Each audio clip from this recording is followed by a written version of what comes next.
दोस्तों नमस्कार। नवरात्रि की आप सभी को बहुत बहुत शुभकामनाएं। नवरात्रि के आज 8वें दिन में हम पहुंच चुके हैं और आज दिन है महागौरी का। दोस्तों महागौरी एक बहुत ही साफ, स्वच्छ और एक ऊर्जावान देवी के रूप में हम उनकी पूजा करते हैं। तो आइए महागौरी के बारे में आज हम कुछ जानते हैं। वो रात थी बड़ी मुश्किल, ना जाने कैसे वो कटी होगी।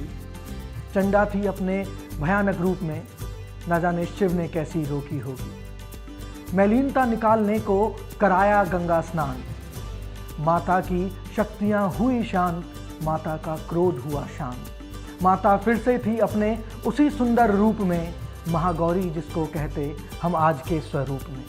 माता गौरी को हम बारंबार प्रणाम करते हैं। महागौरी की उत्पत्ति आपको अचंभित कर सकती है, क्योंकि ये कहानी जुड़ी है कालरात्रि से, माता चंडी से।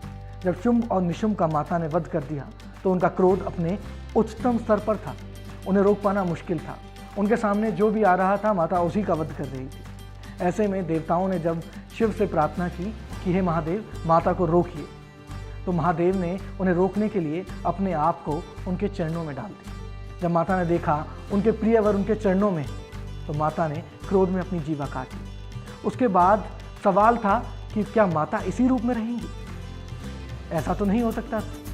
तो भगवान शिव ने आग्रह किया कि आप गंगा स्नान करिए, वो गंगा जो महादेव की लटाओं में हमेशा रहती थी। जैसे ही माँ ने गंगा स्नान किया तो माँ बदल गई एक चमकती हुई, एक नूर बरसाती हुई सुनहरी देवी महागौरी में। माँ ने सफ़ेद वस्त्र धारण किए थे, माता के सभी आभूषण भी सफ़ेद ही थे। माता ऐसे लग रही थी जैसे पूरे ब्रह्मांड का प्रकाश उनकी त्वचा में समाया है, माता के माथे पर समाया है। माता की सुंदरता देखने लायक थी, चारों ओर उनकी सुंदरता के चर्चे होने लगे। ऐसे में भगवान शिव ने प्रार्थना की कि आप नंदी की सवारी कर कैलाश पर्वत पर चलिए, आप मेरी अर्धांगिनी।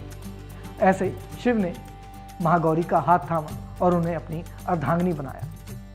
अब जिन चक्रों की हम बात करते हैं, माता उस चक्र, उस ऊर्जा की देवी हैं जो हमें सीधे ज्ञान से मिलवाती हैं, जो हमें सीधे शिव से मिलवाती हैं। अगर हम माता की आराधना करते हैं तो हमें स्वयं ही शिव मिल जाते हैं, हमें मोक्ष मिल जाता है। हम जन्म और पुनर्जन्म के इस चक्र से बाहर निकल जाते हैं, हमें मोक्ष की प्राप्ति हो जाती है। तो आइए माता की पूजा कर, माता का ध्यान कर हम भी मोक्ष के रास्ते पर चलते हैं।